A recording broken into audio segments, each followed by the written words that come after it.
Google found out and there was a conflict of interest, and so I got fired. And that was devastating at the time, but kind of forced me to go all in on this agency. It's been a lot of fun. So I started 9 years ago. It's a digital marketing agency headquartered in Philadelphia. Got clients and teammates across the country, and got 2 other businesses I'm a part of, but momentum's my main thing. Probably one of the bigger agencies in the city, focus on a lot of things Google related, just given my background. And yeah, just wake up every day loving what I do. Every day is different, every day is unique, and I get to help a lot of small business owners grow online. Alrighty. Hello, everyone, and welcome back to the Fully Managed by Penji podcast, the podcast where we discuss marketing and business tips to help assist you in your business journey. I'm your host, Shannon, Penji's partnership coordinator, and I'm joined here today with a very special guest, Frederick, founder and CEO of Momentum Digital. Thank you so much for coming on with me today. I'm very excited to, see you on a podcast with Penji again. Yeah, thanks, Shannon. I appreciate you having me. Been looking forward to it. Awesome. Thank you so much. So if you could just start out by telling us a little bit about yourself, you and your work, and kind of like your journey up until now. Yeah, sure. I'll give you a quick breakdown. So, grew up in Pennsylvania, went to Penn State, kind of studied business, advertising, marketing, got into entrepreneurship and some startups, got recruited by Google, and went to work for Google for about 1.5 years, and then kind of started my own agency on the side, which was funny because Google found out and there was a conflict of interest, and so I got fired. And that was devastating at the time, but it kind of forced me to go all in on this agency. And it's been a lot of fun. So I started 9 years ago. It's a digital marketing agency, based, headquartered in Philadelphia.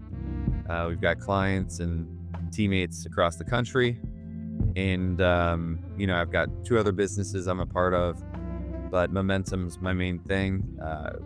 Probably one of the bigger agencies in the city. We focus on a lot of things Google related, just given my background. And yeah, just wake up every day loving what I do. Every day is different, every day is unique, and I get to help a lot of small business owners grow online. That's incredible. I appreciate everyone that's helping the small businesses. They definitely need a lot of things the most, and Yeah, it's really nice to have support when you're starting out too. absolutely. It's a blessing and a curse being a small business, just because you've got to wear so many different hats and learn and know how to do so many different things, and that's a lot of long days, putting in so many hours just to try to make ends meet. You know, most businesses don't make it to the 5-year mark. I think it's like 90% of businesses fail in the first 10 years. And marketing is a big struggle for a lot of businesses, just getting new customers, getting the word out there. So, we like to have flexible pricing and kind of low pricing options for some of those small businesses. But at the end of the day, you can't help everybody. But, we try our best to help the small businesses, at least within like the greater Philadelphia region. Yeah, that's really, really nice. There is a lot of small businesses in Philadelphia, and it's really nice to get the marketing that you need. I've worked for several of them throughout college and different things like that, and marketing is definitely a struggle. A lot of people, especially even small businesses that have been there for a while, sometimes you get like 25 years in, and people don't really understand like the backstory of why you're so good, and people stop coming, and you need you need something different. Yeah, one book I wish I read before starting my company is because I also own like a cell phone and computer electronics repair store with 4 retail locations in the city. And, that's been really tough, a lot of ups and downs. And I probably learned more about business from that company than I have the marketing agency. But one book I do recommend small business owners read before starting a business is The E-Myth by Michael Gerber. It basically explains how most small business owners start their company, and it's because they were really good at something. The example they give in the book is, someone who's great at baking cakes. It's like, oh, she makes the best cakes, and her friends and her family are always buying her cakes, or like, she's making them for parties, and they tell her, you should start a business because you're great at making cakes. So then she saves up money and she takes out a loan and she's got to find a retail store and deal with a lease and utilities, the bank. Then she's got to hire employees and worry about HR. She's got to worry about marketing and advertising and supplies and inventory and cleaning. She ends up working 14 hours a day, 7 days a week to barely make ends meet. And so one of the things you learn from that is like, you know, how to be the technician, but also how to be the manager, but also how to be the boss and the entrepreneur. Because it's really three different positions that each is necessary in its own regard. And a lot of people just aren't cut out for it. And they realize at the end of the day, they're unhappy. They're happier before just making cakes and having a job somewhere else. Mhm. So that's a great book that I suggest a lot of people read. I definitely agree that people need to come to terms with that reality because you can love doing something, but it kind of takes the joy out of it by having to go through so much to be able to make it profitable. Yeah, absolutely. I also think oh, sorry, I didn't mean to cut you off. I was just gonna say that's it. That's literally how most, over 90% of businesses, at least in America, are small businesses. It's kind of the backbone of the country. It's the American dream, so you may call it. And a lot of those businesses are founded on the principles of it's somebody that's very good at a specific trade, whether it's, you know, house cleaning, plumbing, HVAC, roofing. There's so many different blue collar types of service businesses. But most businesses in that regard, they either had a job doing something like that before, or they're a hobbyist or um, a trade skills technician, and then they ended up starting the business and realized running the business is a lot harder than just doing the work. Yeah, I definitely agree. I think it's a lot easier to implement something like that if you have some kind of background in something that would be that would be very difficult for the average person. Like an accounting background, something like to be able to bookkeep yourself so you don't have to hire someone to do it and spend more money doing that. But I think that even if you have a background in one of those things, it's definitely helpful. But again, if you don't have the time to do all of these different things yourself, it's very or the money to get someone else to do them, it's very difficult. Yeah, and there's two sides of every business. There's the customer side. So that's sales, advertising, marketing, customer service, and like just bringing in the revenue. And then there's the operations and production side, which is like doing the job, providing the service or the goods or whatever the case might be. And it's tough to get that right, but I think one thing a lot of businesses struggle with is the marketing side of it, because it's not something they really thought about going into it, and how important and how expensive it can be. So, I think having started multiple businesses of my own now, a lot of what I've learned is through failure and trial and error, and just like, it's like, oh, like I've never had to read and deal with a commercial lease before, or commercial insurance, or, liabilities and taxes and all this stuff. And it piles up. And if you don't know or can't learn these things, I mean, there's a good chance you won't stay in business. Yeah, it's trial and error is a nice way to learn unless it gets you involved in something illegally. I think I always get concerned about something like that. If I would ever to start my business, I think that would be the foundation of something that I'd need to learn because I don't know, I always think about a business that's related to food and Are you a big foodie?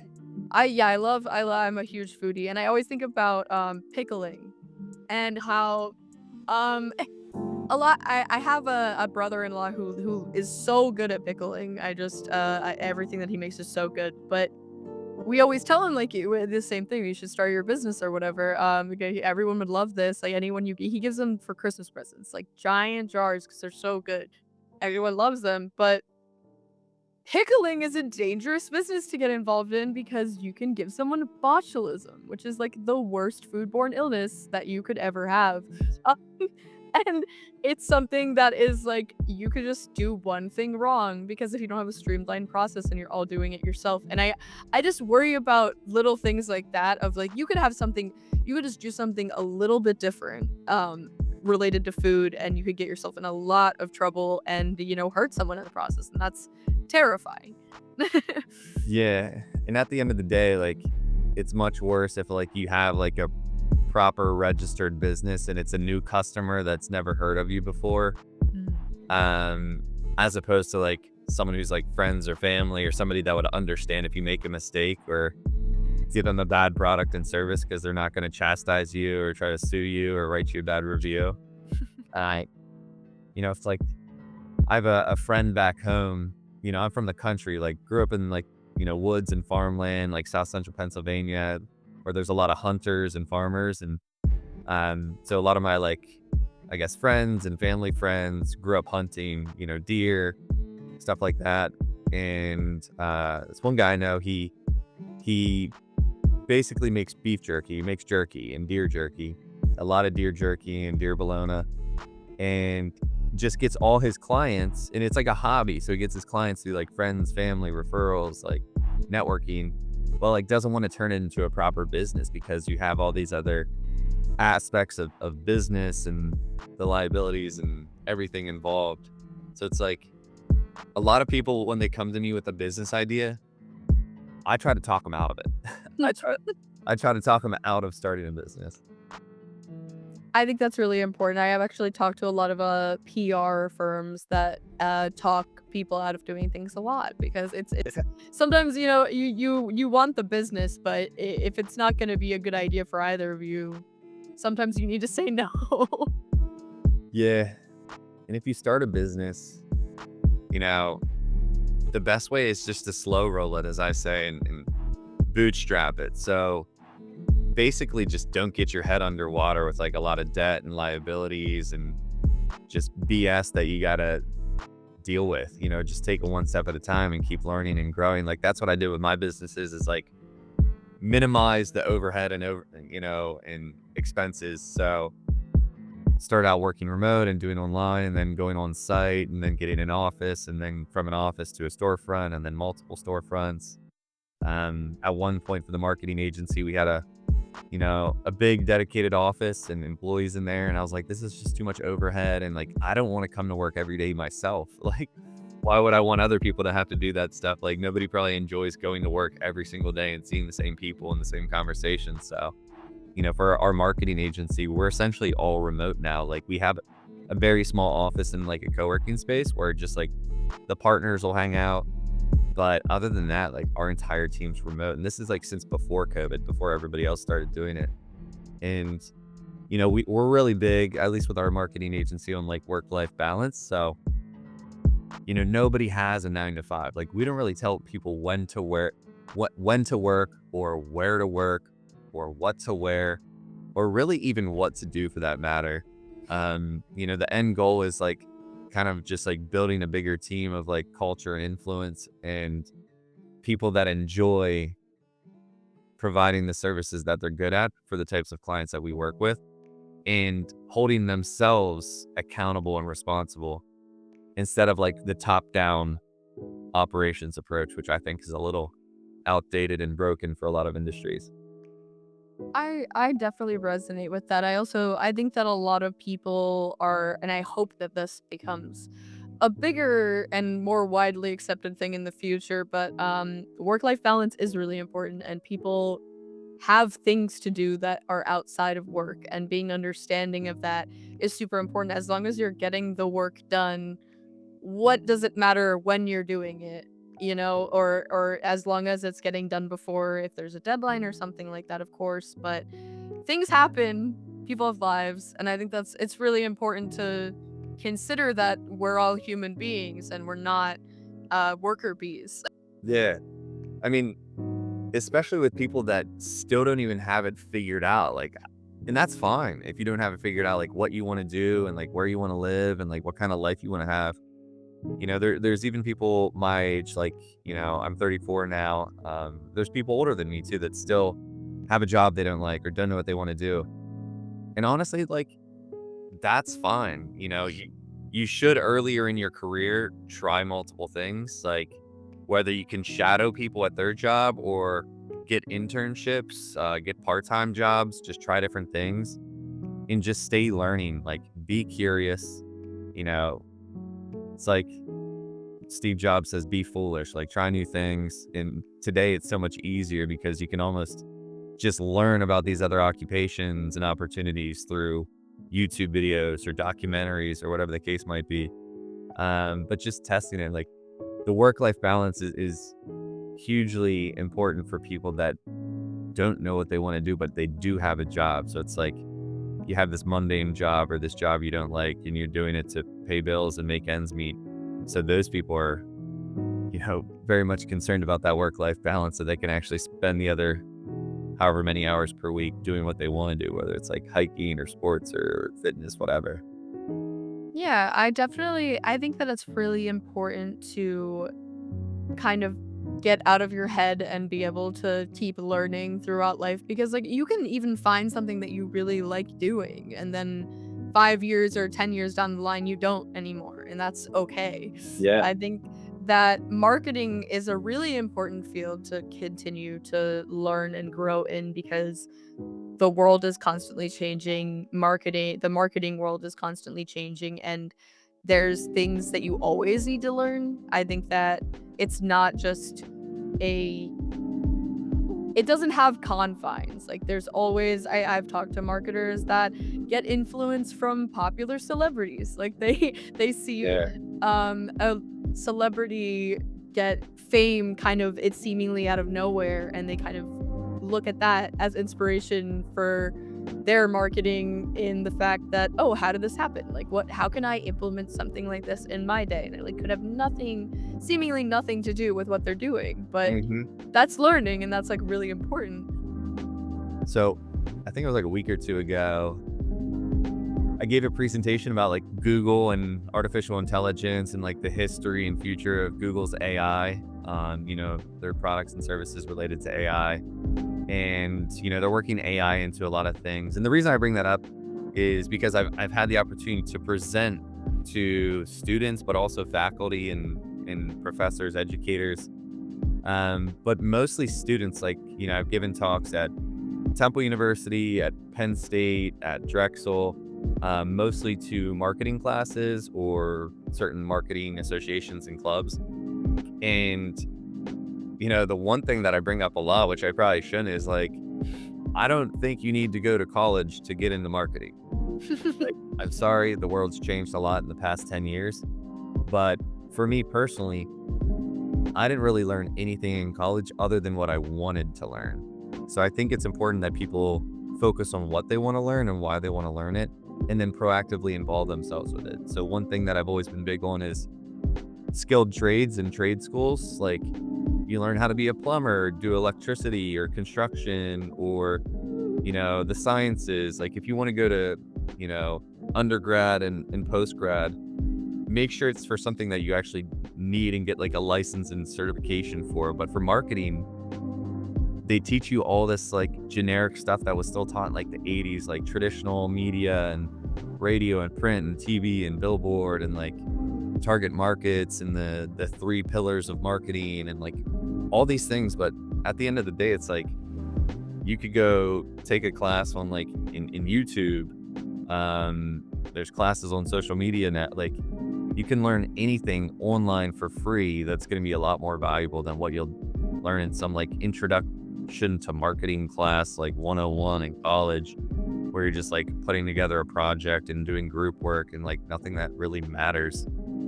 There's only one class. I guess there's like two classes that might stand out to me that were outside of entrepreneurship. I took entrepreneurship classes, which is kind of like almost like an oxymoron. But there were two classes that were like relevant and practical that I took in college. And one was computer science, and then the other was Google Ads. And those are where you're actually like applying what you're learning instead of like theoretical or like something that's not practical. So, I mean, if anybody's watching this and they're thinking about going to college, they're in college, they're out of college, it's like, I think as a human being, you're more capable and interested and, willing to learn on something that's like more interesting to you that you don't have to pay a lot of time or spend a lot of money doing. And so swear to God, like 90% or more of the things that I do and have learned are from YouTube. Exactly. Yep.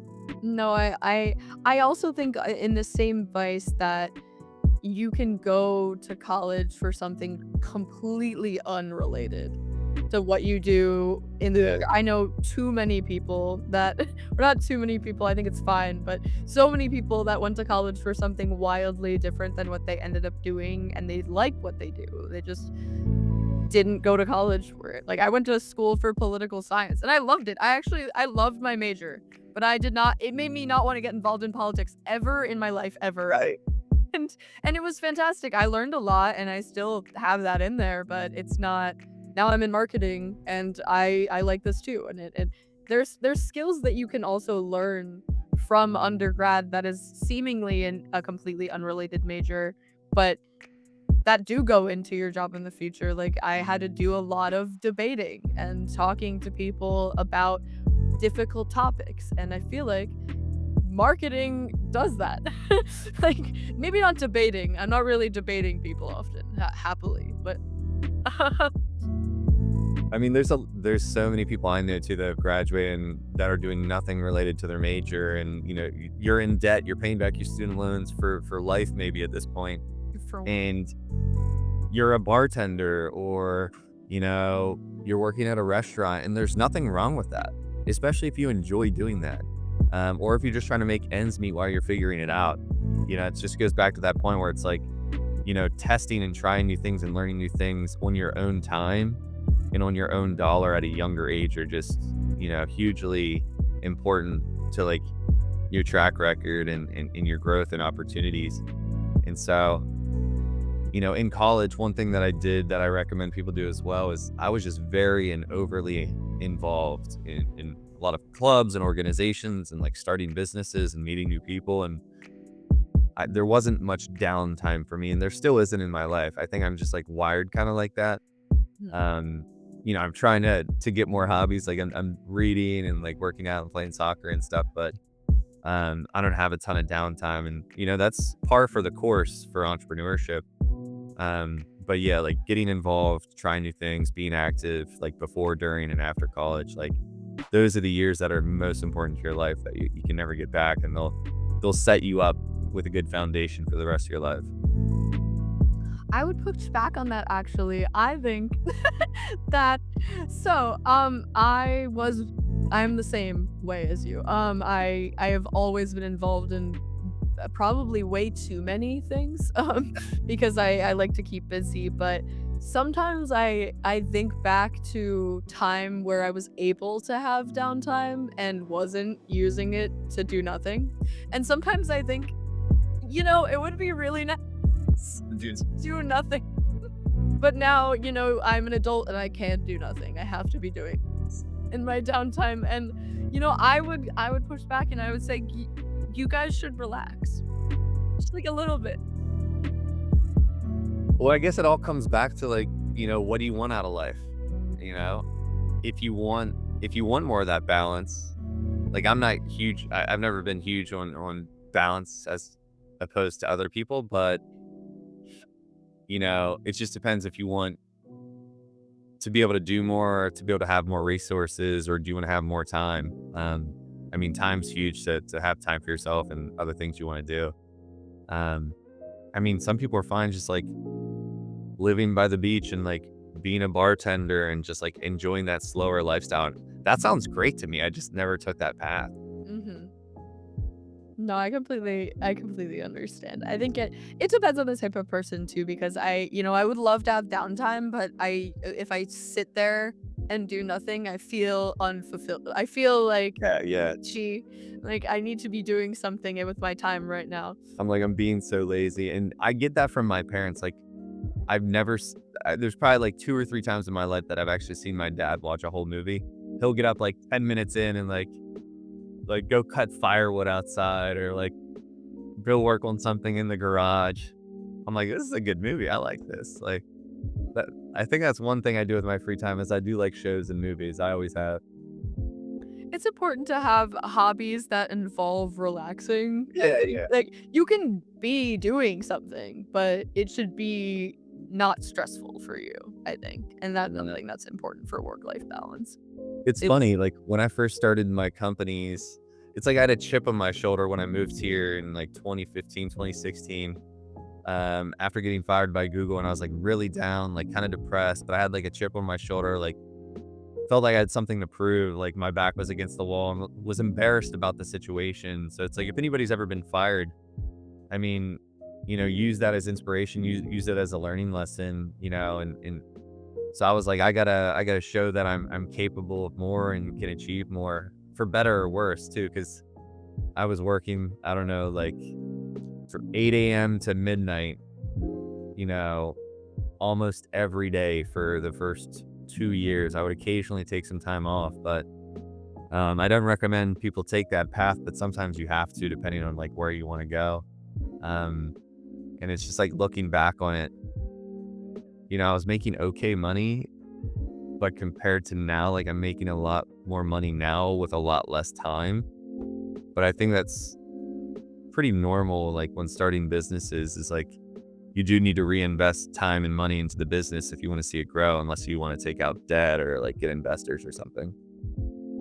No, yeah, it's you're working toward you I think that's the hope for everyone is that they're working towards being able to take their hands off, a little bit and be able to do a little not to have to wear as many hats. Maybe to wear one hat, CEO hat, founder hat.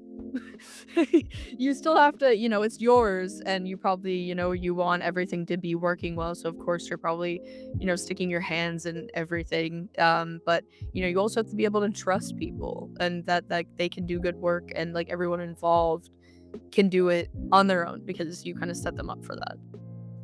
And that's one thing I've had to get better with over time. There's been, like, personal growth that I've had from being a business owner and entrepreneur, and, trust has been one of them, and, delegation has been one, emotional intelligence, empathy, those have been big. I used to just, like, quickly and emotionally react, which is common. I mean, people do it all the time. But if you're in, like, a Slack or, like, some sort of, like, group message and, like, you emotionally react in, like, a negative way, it can have a bad culture impact across various people. So, I thought I'd never call people out in, like, a public space anymore. Um, I think something else that's, like, not talked about much in entrepreneurship and, like, business ownership is, like, stress, anxiety, and depression, which is common because people don't like to talk about it. People wanna put on, like, a front or fake how they're actually feeling about a situation. When I know and I've had many clients that are, like, stressed and anxious and depressed because it's not going as expected. Like, they had this big dream of, like, being a business owner and being successful and making a lot of money. It goes back to what I said earlier about, like, it's usually not like that. Like, most of us fail. Um, and I think one of the reasons behind that is just expectations, which if you want to get like kind of theoretical when it comes to happiness, a lot of people refer to that as the difference between expectations and reality.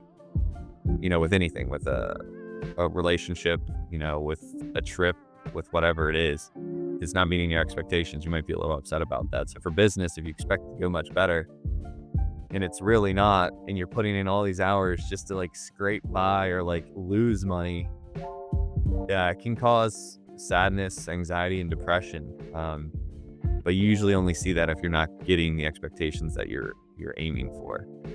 So I think that's something that should be more talked about. I definitely think it's something that should be more talked about. I agree that a lot of people like to put on a front, and of course, maybe putting on a front is good for business, quote unquote. Right. Yeah. People don't want to see you doing, poorly because then they're, maybe they're less inclined to use you or your services or your product or whatever it might be. But it's it's a Post it on your business social channels, maybe. I'm so upset right now, and it just I'm depressed for failing. I can remember following this guy who owned like a small business in Maine. I think it was a dispensary or something like that. And I remember he posted a picture of him crying. And I was like, I feel bad for this man, but I don't know what he gets from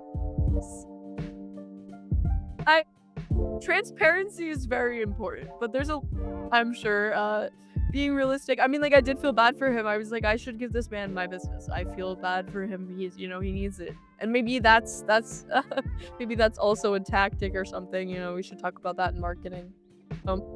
Making people feel that. A lot of like my case studies for marketing are can come from my other business, like the phone and electronics, like retail stores.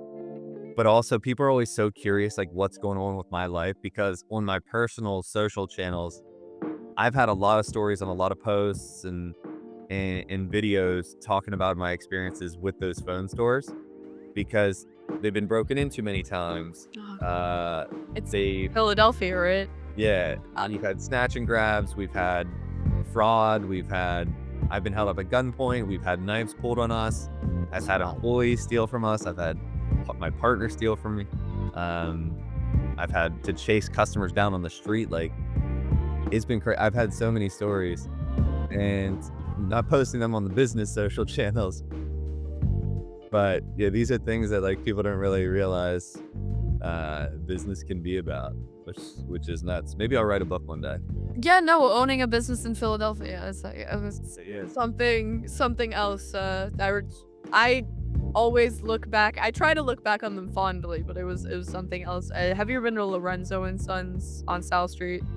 Like the gigantic pizza place. Yeah, yeah. I worked there in college for 2 years, and I don't think that I've seen more chaotic and insane things than working there. I it's very Philadelphia's another kind of place to own a business. For Especially if it's like a retail, like if you're dealing with like customers and like in-person stuff, it's nuts. It's so nuts. I wouldn't recommend it. Sorry, Philly, but Sorry, Philly. maybe we got to do Yeah, something totally. about that. If Wawa is closing sometimes, like maybe, it's hard at small business to subsidize these things. You ever seen videos where people are like walking into Wawas or places like that and just like filling stuff in their book bags and then walking out? Doggy bank. Yeah, this is like what? It's a culture, guys. But there's no place like Philly. Uh, Whether that's good or bad is up to the person living here. Got its charm in some ways. Some things about the city. Every city's got its own things going on, I bet. Yeah, exactly. There's great things about Philly, and there's other things, and that's important. Yeah, I mean, for our marketing agency, Momentum Digital, if anybody wants to look it up, we're gonna put more information out there about kind of our business model, which is we bring on specialists, and none of them are like salaried full-time employees. They're all freelance specialists that are, essentially running their own freelance agency, but they're working with us as a partner. So let's say you're really good at web design or social media management, and you want to have your own book of business, your own clientele, you're a freelancer, but you can't get clients. It's the hardest thing for any business is to get clients and get customers and market yourself. And so we get all the business, and then we partner up with vetted freelancers that are specialists in whatever that skill set is, and we help them build their book of business with our clients. And so we partner on the projects, and we all have skin in the game to have the best success in relationships with our clients together. And it just allows you to focus on what you do best without have to worrying about getting clients or have to worry about like the boring 9 to 5 type of marketing jobs that are out there. And so it's kind of like, imagine real estate brokerages. It's like you hang your hat as a real estate agent with a brokerage, and you have to go through some training and certifications, but then you get clients from the brokerage, but then you can also get your own clients too. So it's a similar model to that, or how some insurance brokerages work and whatnot. But that's what we're building here at Momentum, and we've been doing that model for the past 4 or 5 years now, and things are going really well. We work with hundreds of small businesses across the country. A lot of them are regional to Philly. But we're getting into the growth stage where we're going to put more time and money into advertising and marketing, because for now it's all come from networking and word of mouth and referrals and SEO and social media and things like that. So I know we're a little over time. I don't know if you have time, but I have one last question for you. That's why I wanted to drop that real quick. No, that's good. Like, thank you. That's important. Sometimes I get off track a little. Okay. So this was something that I thought was so interesting because I don't see this very often. What is your strategy for maintaining a 5-star rating on Google? Because I literally never see this. I see like 4.98, 4.7. I'm sure you're gonna say like good work, which is good. Yes. But Well, there's a lot like a lot of things I could answer for that. Like if you check my phone repair stores, none of them have a 5.0, and they've got hundreds and hundreds and hundreds of reviews. So if you have like a very transactional business and a lot of customers, and especially if it's like a retail or storefront, like a pizza shop or whatever, you're gonna get bad reviews.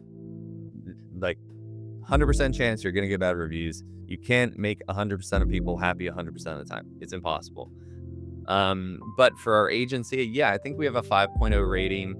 Um, at the off chance that we would get a bad review, like it's our goal to maintain a very high rating. So we would reach out to them and find out what their experience was, offer to resolve it in whatever way so they would change their review or remove it. I think maybe we've only ever had one review that wasn't a 5-star, but I also actually don't even recommend having a 5.0 rating, as crazy as that sounds. it's hard to maintain because once you get one bad one, then it changes. No, more so for the fact of it almost seems like why would you not always have a 5.0 experience? Like it seems like too good to be true. Like is this a little fishy? So maybe I'll just have my next customer write me a 4-star review.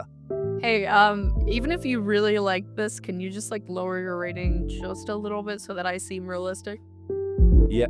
But for anybody watching, like make Google reviews. I mean, Google should be the main platform you want to focus on for reviews, in most businesses and industries.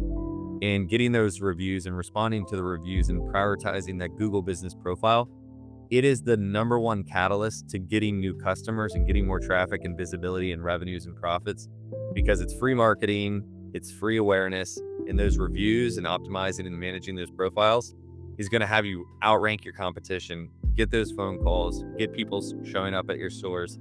For our 5.0 rating, it's all a manual approach. Like people aren't like proactively going to our Google page and trying to find us and write us reviews. It's more of like a traditional service business. So we proactively, hey, would you mind leaving us a review here, saying something about what we did? So that would be my answer to your question. Okay, so asking them on the spot. I think when they're happy, it's a better way of getting a review than asking them like a week later or not asking them at all. They have more time to think. Kidding. But all right. Okay, well, that is all the time we have today. We're already over time, but I really, really appreciate you coming on today. Thank you so much. Yeah, thanks for having me. My name is Mac Frederick, founder and CEO of Momentum Digital. Also in Phone Repair Philly and a partner in Philly IV Lounge. You can find me, just Google my name, Mac Frederick. Check us out, Momentum Digital, needmomentum.com. I'm on YouTube, Instagram, Facebook, TikTok, all that stuff. Thank you. And everyone at home, don't forget to like and subscribe to see more professionals like Mac on the show. I appreciate it. Thanks, Shannon.